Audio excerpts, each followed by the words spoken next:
നമസ്കാരം. ഇത് വീണ്ടും തുടങ്ങിയ നമസ്കാരം.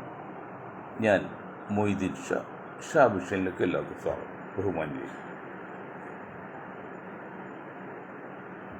അമ്മ എന്ന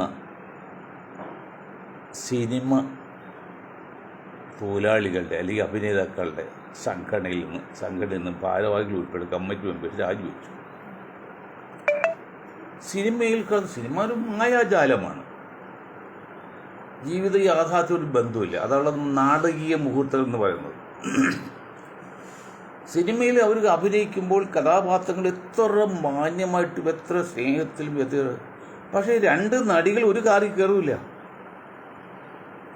നമ്മുടെ കൊച്ചു കേരളത്തിലെ സിനിമ നടികൾ ആരും പറഞ്ഞാൽ വലിയ സൗന്ദര്യവതിയും അഭിനയിക്കും പിടിക്കും ഒക്കെയാണ്, സ്വഭാവമൊക്കെ എത്ര ഡീസൻ്റാണ് സിനിമയിൽ.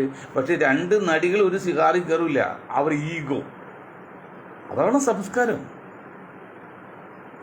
അതിന് ഉദാഹരണം പറഞ്ഞ് മാത്രമേ ഉള്ളൂ. ഇത് സിനിമ ആൻഡ് സീരിയൽ വ്യൂവേഴ്സ് അസോസിയേഷൻ്റെ ഇന്ത്യയിലെ ആദ്യത്തെ പ്രസിഡന്റ് മൊയ്തീൻ ഷാ പറയണം.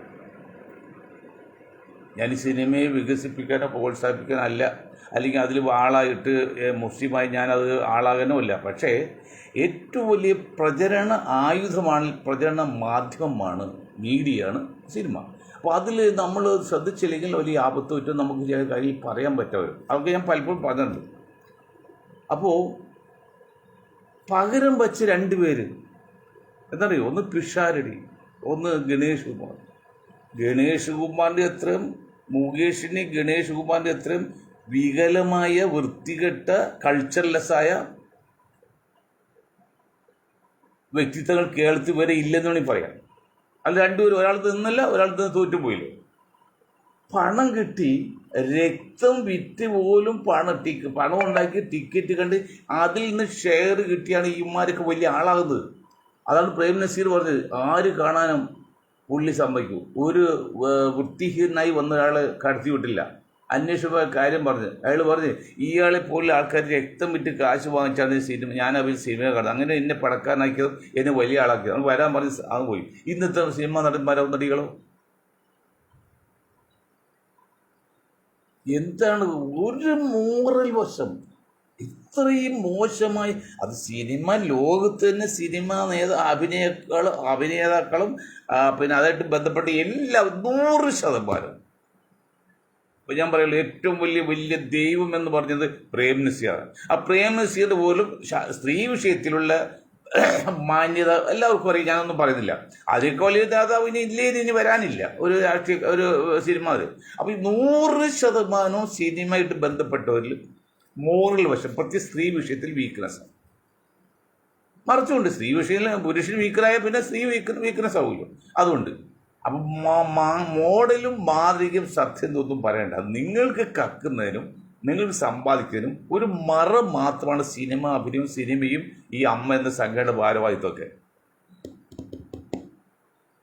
ഒരു ബന്ധമില്ലാത്ത ഒരു സീത മേനോ എങ്ങോട്ട് ബോംബെയിൽ നിന്ന് ജനിച്ചു വളർന്നൊക്കെയാണ്. അവിടെ ഒരു വല്ലതും നടന്നോ? തുടങ്ങി അന്ന് പോലും കുരുത്തക്കേടാണ്. ഏറ്റവും വലിയ മാറ്റം വന്നാണ് നമ്മുടെ ഗണേഷ് കുമാറിൻ്റെ. പറയാതിരിക്കും വൈഎസ്ആർ. ഇത്രയും മോറൽ വീക്കുള്ള ആൾ വേറെ ആളുണ്ടോ കേരളത്തിൽ? വരെ ഉണ്ടോ? കൊടുത്തിട്ടാണ് പിഷാരിക്കുറ്റി അങ്ങ് പൈസല്ല പറ്റുമ്പോൾ ബാക്കി കൊടുത്താണ്. അതാണ് ആദ്യമായിട്ട് ഞാൻ ഒരു P T parent teacher association പ്രസിഡന്റിൽ ഒരു യോഗത്തിൽ പങ്കെടുത്തപ്പോഴേ എന്നൊരാൾ ചോദിച്ചു, ഞാനത് പ്രസംഗിച്ചുകൊണ്ടിരിക്കുകയാണ്. അതെ സാറേ, സംസ്കാരം തുടങ്ങുന്നത് വീട്ടിൽ നിന്ന് വേണോ സ്കൂളിൽ നിന്ന് വേണമോ? അപ്പോൾ ഈ എളിയവനെ ഞാൻ കുറച്ച് പരന്ന വായന കുറേ വായിച്ചിട്ട് ലോകം മനസ്സിലാക്കുന്നത്. ഞാൻ പറഞ്ഞ വീട്ടിൽ നിന്നുമല്ല സ്കൂളിൽ നിന്നുമല്ല, പിന്നെ ഇവിടുത്തെ വ്യക്തിയിൽ നിന്ന് വേണം സംസ്കാരം ഉണ്ടാകാൻ, മാതൃകയാകാൻ. വ്യക്തി ചേരുമ്പോൾ സമൂഹമാകുന്നത്, സമൂഹം ചേരുമ്പോഴാണ് വീട് വലിയ പിന്നെ സ്ഥാപനങ്ങളാകുന്നത്. അതുപോലെ വ്യക്തി ഇത്രയും മോശമായ പിന്നെ സാംസ്കാരിക മോശമായൊരു വ്യക്തിത്വമുള്ളവരൊക്കെ ഇനി ഇതിൽ വച്ച് ഏൽപ്പിച്ചാൽ അവരിൽ നിന്ന് പ്രതീക്ഷിക്കണം? അവൻ നിങ്ങൾക്കൊരു സ്ത്രീ കൊണ്ട് പോരുന്നില്ല, രണ്ടാമത് വിവാഹം കഴിച്ചു, അനപാത തെറ്റ്, ലോകം എതിർക്കൊന്നുമില്ല. ഇന്നിപ്പോൾ അമേരിക്ക ഏറ്റവും വലിയ സിനിമ നടൻ സൗദി അറേബ്യയിൽ വെച്ച് ഇസ്ലാമാബാദ് സ്വീകരിച്ചിരിക്കുക. ഞാൻ അത് പ്രചരിപ്പിക്കാൻ വേണ്ടിയല്ലേ പറയാണ്. അപ്പോൾ നിങ്ങൾക്ക് പറ്റില്ലെങ്കിൽ വേറെ വിവാഹം കഴിച്ചോ, എന്തോ കുഴപ്പമില്ലേ, അന്തസ്സായിട്ടൊക്കെ ഭക്ഷണം ചെലവ് കൊടുത്ത് മക്കൾ വളർത്തിയാലോ. ഇത് നിങ്ങൾ എപ്പാട്ടിയായിട്ട് വെച്ച് കഴിഞ്ഞാൽ, കീപ്പായിട്ട് വെച്ച് കഴിഞ്ഞാൽ, ഒരു സ്ത്രീയെ സംബന്ധിച്ച് അവൾ അമ്മയാകുമ്പോഴേ അവൾ ജീവിതം പൂർണ്ണമാവുള്ളൂ. അമ്മയാകാൻ പറ്റുമോ? ചില സിനിമാ നടികളൊക്കെ സെമൻ വരെ എടുത്ത് കൃത്രിമമായിട്ട് വേറെ സ്ത്രീയിൽ ഗർഭം വെച്ച് വളർത്തി മക്കളൊക്കെ ഉള്ളവരുണ്ട് ഈ ഇന്ത്യയിൽ. ഞാൻ പേരൊന്നും പറയുന്നില്ല. പ്രസവിക്കാനും പറ്റില്ല, കല്യാണം കഴിക്കാനും പറ്റില്ല, അവർക്ക് മക്കൾ വേണം, അവർ രക്തത്തിൽ മക്കൾ വേണം. അങ്ങനെ ചില രാഷ്ട്രീയ നേതാക്കളുണ്ട്, സിനിമയുടെ മാത്രമല്ല. എന്നിട്ട് അവരാണ് ലോകത്തിന് മാതൃകയായിട്ട് മോഡലായിട്ടൊക്കെ വരുന്നത് പരസ്യങ്ങൾക്കൊക്കെ. അന്ന് ഞങ്ങൾ പറഞ്ഞു, രക്തം വിറ്റ് കിട്ടുന്ന പണം കൊണ്ട് കൂടി പോലും കാശുണ്ടാക്കി ടിക്കറ്റ് വാങ്ങിച്ച് വലിയ ആക്കിയ ഈ മോഹൻലാലും മമ്മൂട്ടി പോലെ അവർ രണ്ടുപേരൊന്നും പറ്റില്ല, എല്ലാവരും വളർത്തി പണക്കാരാക്കിയത്. എന്നിട്ട് ഈ നെറികെട്ട സമൂഹം പരസ്യത്തിന് അവർ വഹിക്കും. പരസ്യത്തിന് മോഡലായിട്ട് പ്രവർത്തിക്കുന്ന സാധാരണക്കാരായ ആൾക്കാർ ടീം ഇന്ത്യയിലുണ്ട്. അവർക്ക് കൊടുക്കാവൂ, ഈ നടന്മാരെ ഏൽപ്പിക്കരുത്. അതും അവർക്ക് വേണം, എല്ലാവർക്കും വേണം. മരിക്കുള്ള അധികാരം വേണം, പദവി വേണം, പണം വേണം. ഈ മമ്മൂട്ടി മോഹൻലാലൊക്കെ ഫീൽ ചെയ്യുന്ന ഔട്ടാണ്ട് കാരണം എത്ര വർഷമായി ആകേണ്ടതാണ്.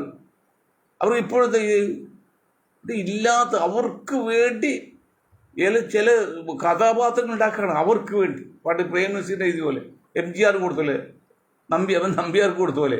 അതൊക്കെ മാറ്റി വെച്ച് ഒരു 40 വയസ്സിൽ താഴെയുള്ളവരായിട്ടാണ് നടനായിട്ടും നായികയായിട്ടും പറ്റുള്ളൂ. മാക്സിമം 40 വയസ്സ്, പുരുഷ 40 വയസ്സ്, സ്ത്രീകൾക്കൊരു 30-35 വയസ്സും. അവിടെ പെരുമയുടെ പേരിൽ അതവർക്ക് കഥ എഴുതി പാവപ്പെട്ടവരെ പറ്റിക്കുക. ഇപ്പൊ ദൃശ്യം എന്ന് പറഞ്ഞ സിനിമ ഇറങ്ങിയിട്ടുണ്ടായിരുന്നു. അതിനുശേഷം എത്ര കൊലപാതകങ്ങൾ അതുപോലെ താരതമ്യത്തിൽ നടന്നിട്ടുണ്ട് കച്ച് കേരളത്തിൽ. ഒരിക്കൽ ശിവൻ മമ്മൂട്ടി പറഞ്ഞ്, ഇപ്പൊ മോശമായിട്ട് ഒരു ആള് സിനിമയിൽ അഭിനയിച്ച അതുപോലെ ജനങ്ങളാവോ? ഇല്ല, ആകൂല. പക്ഷെ അങ്ങനെ സാധ്യതയുണ്ട്. എല്ലാവരും പണം കെട്ടല്ല, എല്ലാവരും മോഡൽ വിശ്വസിക്കുക. മമ്മൂട്ടിയും മോഹൻലാലിനൊക്കെ ആത്മാർത്ഥയും സത്യസന്ധയും കാര്യശേഷിയും കഴിവും പ്രാപ്തിയും ഒക്കെ ഉണ്ടെങ്കിൽ അവർ പണ്ട് ഈ ഫീൽഡിൽ ഔട്ടാണ്. എന്നിട്ട് നമുക്ക് അവസരം കൊടുക്കും. പണ്ട് പ്രേംനസീറുണ്ട്. ഞാൻ പ്രേംനസീറിൻ്റെ വലിയ ഒരു ആരാധന പറയാൻ വേണ്ടി, പക്ഷെ അദ്ദേഹം കാണിച്ച എന്ത് വൃത്തിയാണെന്നറിയോ? ഈ മധുവൊക്കെ അദ്ദേഹത്തിന്റെ കാലത്ത് മധുവൊക്കെ വാസിൽ കണ്ണി കൂടി രക്തം ചാടിയിട്ടുണ്ട്. മധുസാർ ഇപ്പം ജീവിച്ചിരിക്കുകയാണ്. എന്നറിയോ, എല്ലാം അവസരം കൊടുക്കണം. ആര് വന്നാലും പുള്ളി കോൾ ഷീറ്റ് കൊടുക്കും. എന്നിട്ട് ഉറക്കം ഇല്ല, പട്ടിണി കിടന്ന് ഭക്ഷണം കഴിക്കാതെ അൾസർ പിടിച്ച് 60-65 വയസ്സിൽ അകാല മരണം പോയി. ആർക്ക് വേണ്ടി ഉണ്ടാക്കി?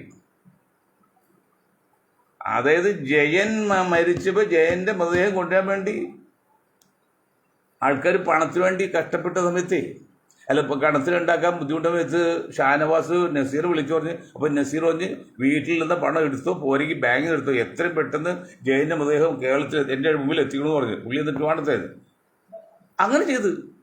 പക്ഷേ ഇത്രയും കോടീശ്വരനെ നസീർ മരിച്ചപ്പോഴല്ലോ ഒരു ചാർട്ടേഡ് ഒരു ചരക്ക് വിമാനത്തിലാണ് ബാംഗ്ലൂരിൽ വന്ന് ചരക്ക് വിമാനത്തിൽ അദ്ദേഹത്തെ മയ്യത്ത് ഒരുപാട് തോന്നുന്നത്. കാരണം 2 ലക്ഷം രൂപ വരും റേറ്റ് പ്രത്യേകം വിളിക്കണേ. അത് എന്തിനു ചിലവാക്കണേ എന്നുള്ള ഇതിൽ ചിലവാക്കില്ല. ഒരുപക്ഷെ അപ്പുറത്ത് കാശുണ്ടായിരിക്കും. അത്രയും പാടുപെട്ട് പട്ടിണി സമ്പത്തുണ്ടാക്കി പ്രേംനസീറിൻ്റെ മൃതദേഹം ഒരു ചരക്ക് വിമാനത്തിൽ ഒരുപാട് തോന്നുന്നു. ആരും ഒന്നും പറയേണ്ട, വലിയ ആകെയൊന്നും ഉണ്ട്. അദ്ദേഹത്തോട് ബസ് സ്റ്റോപ്പ് ഉണ്ടാക്കിയിട്ടില്ല കേരളത്തിലെ മോഡലായിട്ട്. അതൊക്കെ പോട്ടെ. അപ്പോൾ സിനിമാ സംവിധായകർ അല്ലെങ്കിൽ സിനിമയിൽ നടന്മാരൊക്കെ പുറത്ത് കാണുന്നല്ലേ, അകത്ത് വളരെ മോശമാണ്. പിന്നെ സാംസ്കാരികമായിട്ടും എല്ലാം നിലയ്ക്കും വളരെ ഈ പദവി ഉണ്ടെന്ന എല്ലാവരും അവരും മറ്റുള്ള കാര്യം പറയണോ? അപ്പോൾ ഏതായാലും ഇനിയെങ്കിലും പുതിയൊരു കമ്മിറ്റി ഉണ്ടാക്കി കുറച്ചുകൂടി പ്രായോഗികമായി ചിന്തിച്ചിട്ട് ജനങ്ങൾക്ക് ഉപകാരപ്പെടുന്ന രീതിയിൽ മുന്നോട്ട് പോകണമെന്ന് ആദ്യമായിട്ട് നമ്മുടെ സിനിമാ മേഖലയോട് പ്രവർത്തിക്കുന്ന ആൾക്കാരോട് പറയണം. ആദ്യം നിങ്ങൾ ഭൂമിയിലേക്ക് ഇറങ്ങി വന്നിട്ട് സാധാരണ ജീവിതത്തിൽ വെച്ച് ചിന്തിക്കും. ഈ അമാനുഷ്യ കഴിവൊക്കെ മാറ്റിവെക്കും. അത് അമ്മ എന്ന സങ്കൽ വരുമ്പോഴെങ്കിലും അമാനുഷ്യത്തെ മാറ്റിവെക്കും. 2 നടിവാൾ ഒരു കാറിൽ കയറില്ല. എന്തൊരു കളിച്ചാന്നറിയോ?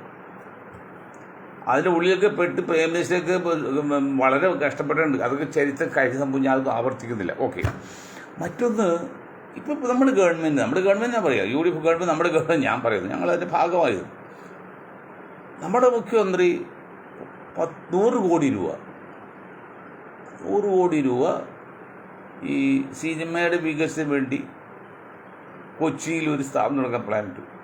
ഉടനെ ട്രിവാൻഡ്രം ലോബി, അത് പറ്റില്ല, അത് അങ്ങനെ പോരാക്കിട്ട് ഇങ്ങനെ പോരാക്കിട്ട് ഇവിടെ ഇട്ടു.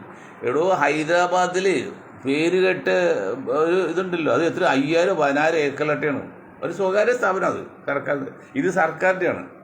അപ്പോൾ എന്ത് കാര്യം ഒരു ട്രിവാൻഡ്രം തന്നെ വേണമെന്ന് നിങ്ങൾ ശടിക്കില്ലേ? അത് തെറ്റാണത്, അത് അപകടം ചെയ്യും. ഞങ്ങൾ ഒരു സെക്രട്ടറിൻ്റെ അനക്സ് മധ്യ കേരളത്തിൽ വേണമെന്നുള്ള ഉറപ്പ് ഞങ്ങൾ പ്രവർത്തിക്കുക. നിങ്ങൾക്ക് ഹൈക്കോടതി ബെഞ്ച് വേണമെങ്കിൽ ട്രിവാൻഡ്രത്ത് വന്നോട്ടെ, നമുക്ക് തടസ്സമില്ല, കാരണം അത്ര തിരക്ക് കുറയില്ലോ. എന്തിനാണ് ഹൈക്കോടതി ബെഞ്ച് ട്രിവാൻഡ്രത്ത് വയ്ക്കാൻ എതിർക്കുന്നത്? അല്ലെങ്കിൽ സുപ്രീം കോടതി ബെഞ്ച് ദക്ഷിണേന്ത്യയിൽ വേണമെന്ന് എന്താ തെറ്റ്? എല്ലാം ഡൽഹിയിലേക്കല്ലും, അത് ശ്വസിക്കാൻ പാടുള്ളത് കഷ്ടപ്പെടുന്ന ജനങ്ങൾ, അത് എല്ലാം ട്രിവാൻഡ്രത്ത്, അല്ലെങ്കിൽ എല്ലാം കൊച്ചിയിൽ. അങ്ങനെയല്ല, ഹൈക്കോടതി ഉണ്ടെങ്കിൽ അതിൻ്റെ ബെഞ്ച്, അതായത് അതിൻ്റെ ബെഞ്ച് എല്ലാ അധികാരമുള്ള ബെഞ്ച് ട്രിവാൻഡ്രത്ത് തുടങ്ങുമെന്നേ. അപ്പോൾ എത്ര എളുപ്പമല്ലേ? കേന്ദ്രീകരിച്ചിരിക്കുന്ന അധികാരം വികേന്ദ്രീകരിക്കാൻ വേണ്ടി രാജീവ് ഗാന്ധി കൊണ്ടുവന്ന പഞ്ചായത്ത് രാജ്. ട്രിവാൻഡ്രത്ത് കേരളത്തെക്കുറിച്ച് പറയുന്നത്, ട്രിവാൻഡ്രത്ത് കേന്ദ്രീകരിച്ചിരിക്കുന്ന അധികാരങ്ങൾ ജില്ലകൾക്കും താലൂക്കുകൾക്കും വിഭജിക്കാൻ വേണ്ടിയാണ് പഞ്ചായത്ത് രാജ് കൊണ്ടുവന്നത്. അതെന്താ തെറ്റ്? അപ്പോൾ ഹൈക്കോടതിയിലെ ബെഞ്ച് ട്രിവാൻഡ്രം തുടങ്ങിക്കോട്ടെ, ഞങ്ങൾക്ക് യാതൊരു പരാതിയില്ല. അതുപോലെ സെക്രട്ടേറിയറ്റിൻ്റെ ബെഞ്ച് അനക്സ് മധ്യ കേരളത്തിൽ വേണം, അത് അവർക്ക് എന്നാക്കാൻ വേണ്ടിയാണ്, അവിടുത്തെ ജനങ്ങൾ കഷ്ടപ്പാട് ഒഴിവാക്കാൻ വേണ്ടിയാണ്.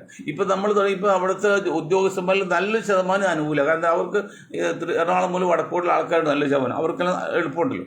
അപ്പോൾ സെക്രട്ടേറിയറ്റ് അനക്സ് മധ്യ കേരളത്തിൽ വേണം. അതുപോലെ ഈ സിനിമ പദ്ധതി വിട്ട് ഡാനിയൽ മെമ്മോറിയൽ ഇൻസ്റ്റിറ്റ്യൂട്ട് കൊച്ചിയിൽ തുടങ്ങട്ടെ.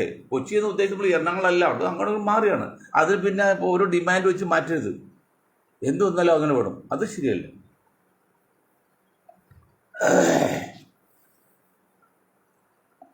മുല്ലപ്പെരിയാർ ഇഷ്യൂ, അതായത് ബഹുമാന്യനായ സ്റ്റാലിൻ മുഖ്യമന്ത്രിയും പിണറായി സഖാവ് മുഖ്യമന്ത്രിയും അന്ന് വളരെ ക്ലോസ് ആയിരുന്നു. ആ 10 വർഷ സമയം നമ്മുടെ ആർക്ക് കിട്ടി?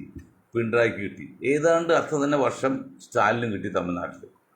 എന്നിട്ട് ആ സമയത്ത് ഞങ്ങൾ നിരന്തരമായിട്ട് മുഖ്യമന്ത്രിയോട് പറഞ്ഞിരുന്നു, മുല്ലപ്പെരിയാർ ഇഷ്യൂ ഉണ്ട്, അത് എന്തെങ്കിലും പരിഹാരം കാണാൻ നല്ലതാണ്. ഞങ്ങൾ പറയുന്നത് തമിഴ്നാടിന് വെള്ളം വേണം, മലയാളിക്ക് ജീവനും വേണം, രണ്ടും ആവശ്യമാണ്. വെള്ളം ഇല്ലെങ്കിൽ ജീവൻ പോവും, വെള്ളം അധികമായാലും അവർ വെള്ളം ഇല്ലാതെ ജീവൻ കളയുമ്പോൾ നമ്മൾ വെള്ളം കുടിച്ച് ജീവൻ കളയും, രണ്ടും അപകടമാണ്. അത് എന്തെങ്കിലും വഴിയുണ്ടോയെന്ന് ലോകപ്രസിദ്ധമായ സംഘടനകളോ നേതാക്കളോ അത് എഞ്ചിനീയേഴ്സിനോ കണ്ടുപിടിച്ചിട്ട് അത് ചെയ്യാൻ പറ്റും. ഇത് ഡാം ഉണ്ടാക്കുക എന്ന് പറഞ്ഞാൽ ഒരു ദിവസത്തിനല്ല, ചുരുങ്ങി എത്ര വർഷം പിടിക്കും. ഇനി പുതിയ ഡാം ഉണ്ടാക്കുക എന്ന് പറഞ്ഞാൽ പഴയതുപോലെ ഖലാസികൾ, ആരോഗ്യമുള്ള തൊഴിലാളികളില്ല, കരിങ്കൽ കിട്ടാനില്ല, സിമെൻറ്റ് ഇപ്പോൾ ആവശ്യം കിട്ടില്ല, മണൽ കിട്ടില്ല, മണ്ണ് പോലും കിട്ടുന്നില്ല. അത്ര പ്രയാസമാണ് ഡാം ഉണ്ടാക്കുന്നത്. അങ്ങനെ ഉണ്ടാക്കിയത് വർഷങ്ങൾ പിടിക്കും. അതൊക്കെ തുടങ്ങി 20 വർഷം കൊണ്ട് പറ്റിയത്. അതിനേക്കാൾക്ക് എത്രയോ പ്രയാസപ്പെട്ടത് 140 വർഷം മുമ്പല്ലേ. അതിനേക്കാൾക്ക് നല്ല ആരോഗ്യമുള്ള മാപ്പിള കലാസിമാരുടേത് ഒരു ഇതൊന്നും ഇല്ലാതെ തന്നെ ഉയർത്താൻ പറ്റിയ കായിക അധ്വാനമുള്ള. ഇന്ന് അങ്ങനെ ആരോഗ്യമില്ലല്ലോ, എല്ലാം മെഷീൻ ഉപയോഗിക്കല്ലേ. നമ്മൾ ഡോക്ടറെ കാണാൻ പോയി കഴിഞ്ഞാൽ എന്താ ചെയ്യുന്നത്? ഡോക്ടർ പരിശോധിക്കല്ലോ, അവരെല്ലാം ടെസ്റ്റ് ചെയ്യാൻ കൊടുക്കും. യന്ത്രമാണ് പറയുന്നത് രോഗം നിശ്ചയിക്കുക. അത് കണക്കാക്കി ഒരു 70% സത്യമുള്ളൂ, 30% ഫോൾട്ട്സ് ആണ്. അത് കണ്ടാണ് ഡോക്ടർ കുറിക്കുന്നത്. അതങ്ങനെ അതിന് തട്ടിപ്പ് വേറെ നാളെ ഇന്ന് വരെയല്ല, ഏത് അവയവദാന തട്ടിപ്പിനെ കുറിച്ച് നാളെ ഇന്ന് പറയാൻ പറ്റില്ല.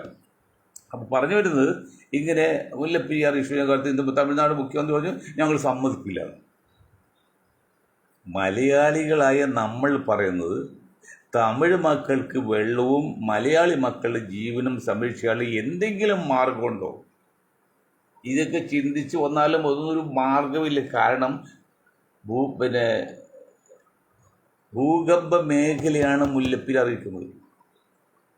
3-4 താഴെ പല പ്രാവശ്യം അവിടെ വന്ന്, ഒരു 6 മുകളിലാണെങ്കിൽ ഭൂകമ്പം വരുന്നെങ്കിൽ തീർന്ന്. പിന്നെ അതൊരു പരിഹാരം കാണാൻ ആർക്കും സാധ്യമല്ല. നമ്മൾ വാശി പിടിച്ച് പെടുങ്ങിയിരുന്ന് അല്ലെങ്കിൽ 10,000 കോടി മുടക്കി അതൊന്നും നടക്കില്ല. ഇതൊക്കെ നടക്കണമെങ്കിൽ ഒരുപാട് ബുദ്ധിമുട്ടുണ്ട്.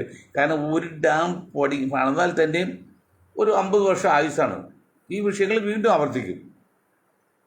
1 മാറ്റി 2 മാറ്റി 3-ാമതിൻ്റെ കൂടെ അത്ര സങ്കീർണമായ ഇന്ന് ലോകത്തിൽ ഏറ്റവും കൂടുതൽ പ്രകൃതി ദുരന്ത മേഖലയാണ് മുല്ലപ്പെരിയാർ എന്ന് ടൈംസ് ഓഫ് ന്യൂയോർക്ക് ടൈംസ് പറയും. ഞങ്ങൾക്ക് ഒരു സെമിനാർ വെച്ചിട്ടുണ്ട്. എനിക്ക് ആരും തിരിഞ്ഞു നോക്കുന്നില്ല.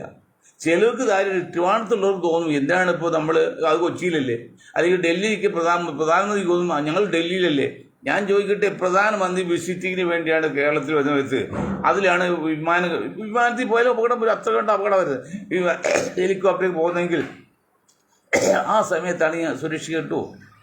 ഇനി മുഖ്യമന്ത്രി പിണറായി മാറി ഇപ്പോൾ സതീശൻ വന്ന് അദ്ദേഹമാണ് കണ്ണൂർക്ക് പോകുന്നത് അല്ലെങ്കിൽ പറവൂർക്ക് പോകുന്നത് ഈ വഴിയാണെങ്കിൽ ആ സമയത്താണ് വന്നെങ്കിൽ പിടിച്ചെടുത്താൻ പറ്റുമോ? അപ്പോൾ എല്ലാവർക്കും കാരണം ഇത് ഇപ്പോൾ ഒരു യാതൊരു മുന്നറിയിപ്പില്ലാത്തതുകൊണ്ട് ഒരു മുൻകരുതൽ എടുക്കാൻ പറ്റില്ല.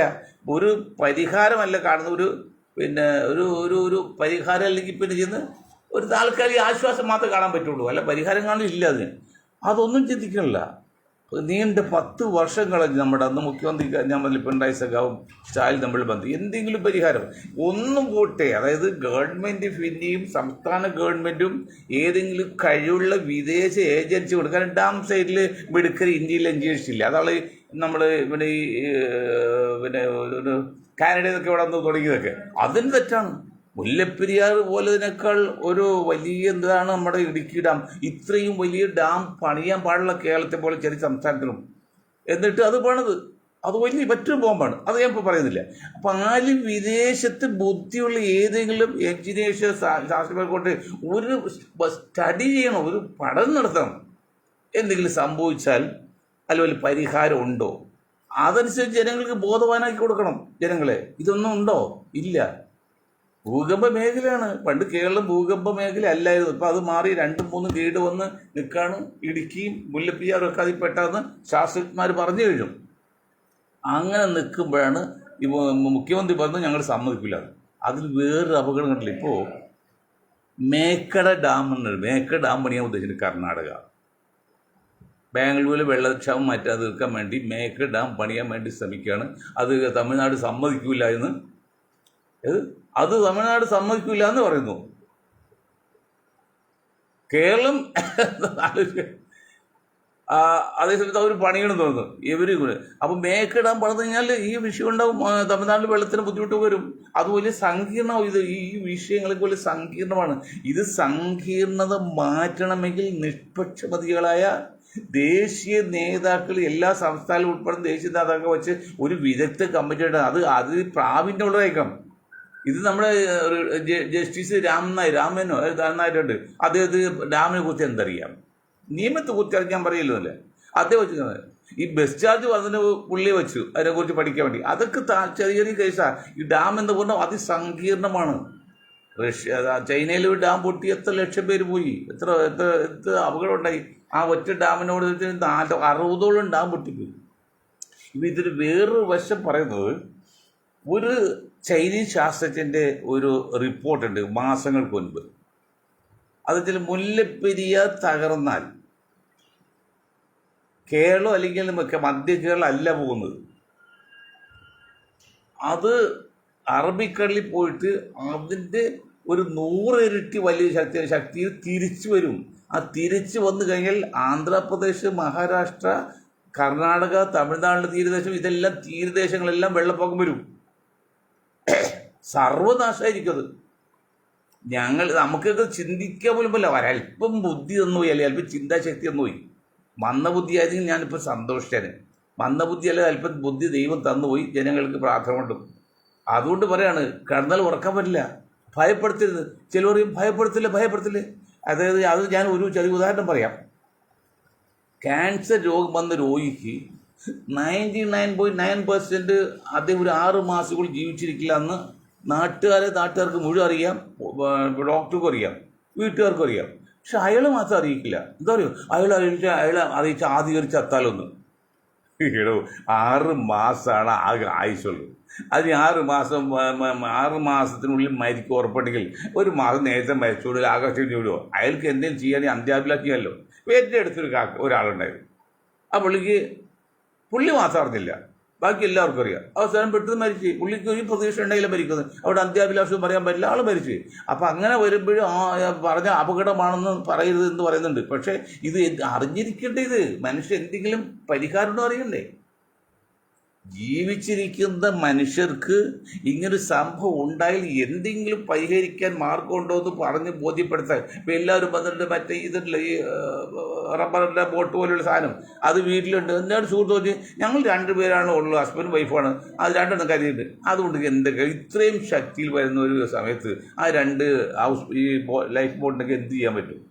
കാരണം കോതമംഗലത്ത് വരുമ്പോഴേക്കും കൊച്ചിയിലേക്ക് കെട്ടങ്ങൾ പോകുന്നതാണ് സയൻറ്റിസ്റ്റുകൾ പറയുന്നത്. അത്ര ശക്തിയിൽ ആവാഹിച്ചു വരാണ്. അതാണ് ഈ സാത്തൻ ആവാഹിച്ചു വരും പോലെ. ഒരു ഭൂകമ്പം ഉണ്ടായാൽ അനക്കുള്ളൂ. അത് ഭൂകമ്പം ഒഴുകില്ലല്ലോ. ലാവയാണെങ്കിൽ ഒഴുകും. ലാവ എന്ന് പറഞ്ഞാൽ അഗ്നിവാദാണെങ്കിൽ ഒഴുകും. അതിനൊക്കെ ശക്തി കുറവാണ്. ഇത് ആവാഹിച്ച് അത് എത്ര മീറ്റർ ഉയർത്തിയാണ് വരുന്നത്. അതിൻ്റെ ശക്തി എത്രയുണ്ട് അവിടുന്ന് വരുന്ന എല്ലാം കൊണ്ടും. വേറൊരു കണക്ക് പറഞ്ഞാലുണ്ടല്ലോ, നമ്മുടെ വേണമെങ്കിൽ നമ്മുടെ കൊച്ചി ബാക്കി ഉണ്ടെങ്കിൽ കൊച്ചിയിലെ കടലുണ്ടല്ലോ, വേണമെങ്കിൽ ഇടുക്കിയിലേക്ക് അങ്ങോട്ട് കപ്പൽ പോകുന്നതാണ്. അത്ര ഗർഭമായിരിക്കുന്നതാണ്. ഞാൻ പറഞ്ഞ് പഠിപ്പിക്കാൻ പറ്റില്ല, പക്ഷെ ജനങ്ങൾ അറിഞ്ഞിരിക്കണ്ടേ, അതിലെന്നെ മര്യാദ. അപ്പോൾ സർക്കാരിന് എന്തെങ്കിലും താല്പര്യമുണ്ടെങ്കിൽ, ഇപ്പോൾ മേക്കട ഡാം പണിയുന്ന പ്രശ്നം ഉണ്ടാക്കാതെ ഇത് പരിഹാരം ഉണ്ടെങ്കിൽ എന്തെങ്കിലും സംഭവിച്ചാൽ അതിന് എന്തെങ്കിലും പരിഹാരം നമുക്കുണ്ടോ എന്നെങ്കിലും പറഞ്ഞു കൊടുക്കുക. ഡാം ഉണ്ടാക്കിയില്ലെങ്കിൽ അങ്ങനെ ചെയ്തൊരു സമാധാനിക്കട്ടെ, അത് ചെയ്യട്ടെ. അതുപോലെ അവസാനം നമ്മളിപ്പോൾ കേരള രാഷ്ട്രീയത്തിലേക്ക് വന്നാൽ നിർത്തമാണ് സമയമില്ല. കേരള രാഷ്ട്രീയത്തിൽ വെള്ളപ്പള്ളിയെക്കുറിച്ച് ഇപ്പോൾ സതീഷ് അങ്ങനെ പറഞ്ഞ് ഇങ്ങനെ പറഞ്ഞു. ഈ നോക്കിക്കോ, ഈ 500 കോടിയുടെ കേസിൽ ഇടതുപക്ഷവും വലതുപക്ഷവും ഒരുമിച്ച് അത് കേസ് പരിഗണിക്കുക. ഇതുപോലെ നമ്മുടെ അനീഷ് മുഹമ്മദിന് ഇപ്പോൾ കോടതി തിങ്കളാഴ്ച നാളെ ഹാജരാകുന്നതാണ്. ആ കേസ് 10 വർഷം. അതുപോലെ ഈ വെള്ളപ്പള്ളി കേസ് 121 കേസൊക്കെ ഉണ്ടെങ്കിലും അതൊന്നും ഒരു കേസ് നടക്കാൻ പോകില്ല. അവസാനം ഈ കേരളത്തിൽ ഇപ്പോഴത്തെ മന്ത്രിസഭയും മുഖ്യമന്ത്രി ഉൾപ്പെട്ട ടീമും വെള്ളപ്പള്ളിയുടെ കൂടെ ചേർന്ന് അറിഞ്ഞോ അറിയാതെ ചേർന്ന് പോകും. ആ സാഹചര്യമാണ്.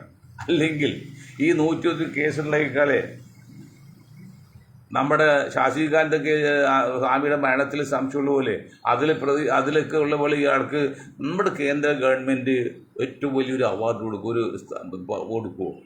അപ്പോൾ നമ്മുടെ കേന്ദ്ര ഗവൺമെൻറ്റും ഇപ്പോഴത്തെ സ്റ്റേറ്റ് ഗവൺമെൻറ്റും ഈ രാഷ്ട്രീയക്കാർക്കെല്ലാം സ്വന്തം താല്പര്യം നോക്കല്ലാതെ നാട് നന്നാക്കുന്ന കാര്യവും പാവപ്പെട്ട കാര്യം ഒന്നുമില്ല. ഏറ്റവും വലിയ കാര്യം ഇപ്പോൾ യുദ്ധം ഏതാണ്ട് തീർന്ന് വെള്ളിയാഴ്ച ഒപ്പുവെച്ചായിട്ട് അറിയുന്നത്. ഡീസലിലേക്ക് പഴയ 30 എത്തി. Crude oil. എന്നിട്ട് ഇവിടെ വല്ല കുറവുണ്ടോ? ഇവിടെ ഒരു കുറവില്ല. കൂടിയത് കുറച്ചിൽ നിന്ന് മാത്രമേ കൂടിയതിൽ കുറച്ചുമില്ല, കൂടിയതിൽ കുറച്ചിട്ടില്ല. അതിനാ BJP നേതാവ് നമ്മുടെ മൊഴി പറഞ്ഞ കേൾക്കണല്ലോ, കൂടിയതിൻ്റെ ഒരു അംശം കുറച്ചതൊക്കെ പറഞ്ഞു പോട്ടെ. അതൊക്കെ പണ്ടന്മാരെന്തെല്ലാം പറഞ്ഞു. അപ്പോൾ ഏതായാലും എനിക്ക് നിങ്ങളോട് പറയാനുള്ളത്, സിനിമാ ഫീൽഡായാലും ഏത് ഫീൽഡായാലും മനുഷ്യന് സമാധാനമായിട്ട് ജീവിക്കാനുള്ള സാഹചര്യം ഉണ്ടാക്കുക. അവന് പാർപ്പിടം, ഭക്ഷണം, വസ്ത്രം, ഈ 3 കാര്യങ്ങൾ ഉണ്ടാക്കി കൊടുക്കുക, സമാധാനമായിട്ട് പോവുക. അങ്ങനെ മുന്നോട്ട് പോയാൽ നാടിനും നാട്ടുകാർക്കും നല്ലതാണെന്ന് പറയാണ്. പിന്നെ ഒരു കാര്യം പറഞ്ഞു നിർത്തുക. അതായത് ഒരു മുസ്ലിം സുഹൃത്തെന്ന് പറഞ്ഞ് കേരളത്തിൽ പകല് കറണ്ട് ആവശ്യമുണ്ട്, രാത്രി ആകുമ്പോൾ ഇപ്പോൾ ഷോർട്ടേജ് വരും. അതുകൊണ്ട് മുസ്ലിം പള്ളികളിലൊക്കെ AC ഉപയോഗിക്കുന്നത് രാത്രി നിർത്തണം എന്നൊരു അഭിപ്രായം ഒരു മാന്യദേഹം പറഞ്ഞു.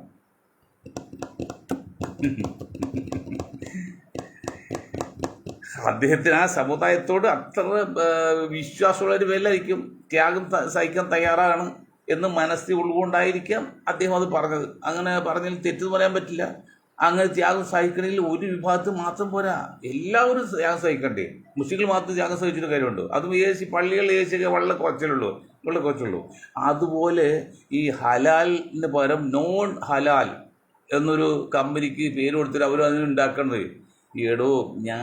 ഞങ്ങൾ ഇതൊക്കെ പറയുന്നത് ഇന്ത്യയിലെ പൗരന്മാരോടാണ്, ഇന്ത്യയിലെ ജനങ്ങളോടാണ്. ഇന്ത്യയിലെ ജനങ്ങൾ ഞാൻ ഉൾപ്പെടെ ഇത്ര മണ്ടന്മാരാണോ? സംശയം തോന്നണം. ഹലാൽ എന്ന വാക്കിനർത്ഥം അനുവദനീയമായത് മാത്രമേ ഉള്ളൂ. അല്ലെങ്കിൽ ഇസ്ലാമോ മുസ്ലിം ഒന്നുമില്ല, അത് അറബി വാക്കാന്ന് മാത്രമേ ഉള്ളൂ. അനുവദീയമായത്. എന്നാൽ ഭക്ഷ്യ സാധനങ്ങളാണ് അനുവദീയമായ രീതിയിൽ തയ്യാറാക്കിയത്, അത് അനുവദീയമായത് എന്നുള്ളൂ, വേറൊന്നുമില്ല. ഇപ്പം നോൺ ഹലാൽ എന്ന് പറഞ്ഞാൽ അതിൻ്റെ അർത്ഥത്തിന് അനുവദീയം അല്ലെന്നല്ലേ വരുന്നത്. ബുദ്ധിയുള്ളവർ, ഇന്ത്യക്ക് വെളിയിലുള്ളവർ, ഇന്ത്യയിൽ വിദേശികളൊക്കെ ഇവിടെ വരുമ്പോൾ ഈ ബോർഡ് വയ്ക്കൊക്കെ കാണുമ്പോൾ അവരെന്താ ധരിക്കുക? ശുദ്ധമായത്, വൃത്തിഹീനമല്ല, വൃത്തിയുള്ളത്. അതിന് പറഞ്ഞ ഊതി അറുത്തു, മല്ലാക്ക് ഊതി അറുത്തു, ഞങ്ങൾക്ക് വേണ്ട, പിന്നെ തുപ്പ് നമ്മൾക്ക് വേണ്ട, ഏതെങ്കിലും അത്. പക്ഷെ ചില മുസ്ലിം പള്ളികളിൽ ഈ സുന്നികൾ കുറേ വിഭാഗമുണ്ട്, പണ്ടന്മാരും മന്ദബുദ്ധികളും പിന്നെ അന്ധവിശ്വാസമുള്ളവർ. അവർ ചിലപ്പോഴേക്ക് മൊയിലിയാർ വന്നിട്ട് ഈ ചോറ് വെന്ത് കഴിയുമ്പോഴും പാത്യം ഓതിയിട്ട് ഒന്ന് ഊതും. അത് ഒരു തുപ്പിലൊന്നും വരില്ല, വെറും ഏറും മാത്രമേ ഉള്ളൂ. അതുപോലും ശരിയല്ല പറഞ്ഞത്. കഴിക്കുന്ന ഭക്ഷണത്തിലേക്ക് അങ്ങനെ ഊതിക്കൊടുത്തിൽ കഴിയുന്നത് വേണ്ട. അതൊക്കെ മണ്ടത്തരമാണ്, അതൊക്കെ അന്ധമായ വിശ്വാസമാണ്. അള്ളാഹു എന്നുള്ള സത്യമാണ്, യാഥാർത്ഥ്യമാണ്.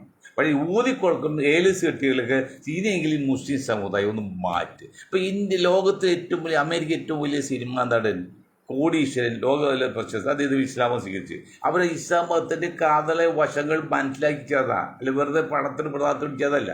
അങ്ങനെ നിങ്ങൾ മനസ്സിലാക്കി ഈ മതത്തെക്കുറിച്ച് ഇത്രയും മോശമായി പോലെ ഊതി കണ്ട് കൊടുക്കുക, വിജ്ഞാനം എഴുതി കൊടുക്കുക, മറ്റു കൊടുക്കുക, അന്ധവിശ്വാസം മാറ്റിയിട്ട് അള്ളാഹു എന്നുള്ള സത്യമാണ്. ഇതൊക്കെ മനുഷ്യരും കൂടെ പറയിപ്പിക്കേണ്ടത്. എന്നാൽ മൊയിലാർ വിളിച്ചത് ചില സുന്നി പള്ളികളിലൊക്കെ മൊയിലാർ വിളിച്ചിട്ട് വന്ന് മൊയിലാർ വിളിച്ചത് എന്തോ കർമ്മ ഊതിയിട്ട് ചില കാലത്തൊക്കെ കണ്ടത് കർണാടക. അതൊന്നും വേണ്ടതേ, അത്ര മഹത്വം വേണ്ട. അതൊക്കെ പ്രവാചകരുടെ കാലത്ത് ഉണ്ടായതൊക്കെ പോട്ടെ, പ്രവാചകൻ പോയില്ലേ, നമ്മൾക്കൊന്നുമില്ല. ഞാൻ ഇന്ന് ജീവിച്ചിരിക്കുന്നതിൽ മുസ്ലിം മാത്രമല്ല, ഇന്ന് ജീവിച്ചിരിക്കുന്ന 800 കോടി ജനങ്ങളിൽ 800 കോടി ജനങ്ങളെ വെല്ലുവിളിച്ചിട്ട് മൊയ്തീൻ ഒരു കാര്യം പറയണം. 800 കോടി ജനങ്ങളെ വെല്ലുവിളി എന്താണ്? ഞാൻ ഇവിടെ 1 രൂപ തൊട്ട് വയ്ക്കും. ആ തൊട്ട് ഒന്നനയ്ക്കാൻ ഏതെങ്കിലും ആൾ ദൈവം ഉണ്ടെങ്കിൽ, മൊയിലിയാരായാലും തങ്ങളായാലും സന്യാസിയായാലും പുരോഹിത അച്ഛന്മാരായാലും ഏതെങ്കിലും ഒരാൾക്ക് ആ 1 രൂപ തൊട്ട് ഒന്ന് അനക്കാമെങ്കിൽ, പൊക്കിട്ട് അന്ന് അനയ്ക്കുക, അത് ഒന്ന് അനയ്ക്കുക മതി. അനക്കാമെങ്കിൽ ഞാൻ പറയുന്നത് അങ്ങനെ ജീവിച്ചിരിക്കുന്ന ഒരാളിന്ന് ലോകത്തില്ല. 1 രൂപ തൊട്ട് മൊയ്തീൻ ഷവയ്ക്കും. അത് നിങ്ങൾ എന്തെങ്കിലും ബന്ധം, നിങ്ങൾ ദൈവ വിചാരം അല്ലെങ്കിൽ ആൾ ദൈവം, എന്ത് ദൈവമാണ് വേണ്ട, നിങ്ങൾ അന്ന് അനക്കി എടുക്കുകയാണെങ്കിൽ, കൈവിട്ടില്ല, നിങ്ങളുടെ മനസ്സുകൊണ്ട് പ്രാർത്ഥിച്ച ഊതി ഒന്ന് അനക്കി എടുക്കുകയാണെങ്കിൽ പല സമയം അങ്ങനെ ചെയ്യാൻ പറ്റും. ഒരാളൊന്നും ലോകത്തില്ല. അപ്പോൾ പിന്നെ ഊതി കൊടുക്കൽ പിന്നാഴത്തൊക്കെ വെറും തട്ടിപ്പാണ്, വഞ്ചന, ജനങ്ങളെ പറ്റിച്ച് ജീവിക്കാൻ വേണ്ടി മാത്രമാണ്. ആൾ ദൈവം പോലെയാണ്, അത് മറ്റൊരാൾ ദൈവമാണ്, അതില്ല. പക്ഷെ അള്ളാഹു എന്നുള്ള സത്യമാണ്. ഈ ബ്രഹ്മാണ്ഡ കടാകത്തെ നയിക്കുന്ന ഒരു ശക്തി ഉണ്ടെന്ന് ആധുനിക ശാസ്ത്രം പറയുന്നുണ്ട്, സൈക്കോളജിയും പറയുന്നുണ്ട്, ഫിലോസഫിയും പറയുന്നുണ്ട്. അതാണ് സത്യമാണത്, അത് സംശയമൊന്നുമില്ല. അപ്പം ആ ദൈവത്തെ, ആ അള്ളാഹു ഇലാഹ് എന്ന് പറയും, അതിനെ നമ്മൾ ബഹുമാനിച്ചും ആദരിച്ചും വിശ്വസിച്ചും ആദരിച്ചുകൊണ്ട് ഞാൻ നിങ്ങൾക്ക് എല്ലാവർക്കും ഒരിക്കലും നന്ദി രേഖപ്പെടുത്തി നിർത്തും ചെയ്യുന്നു.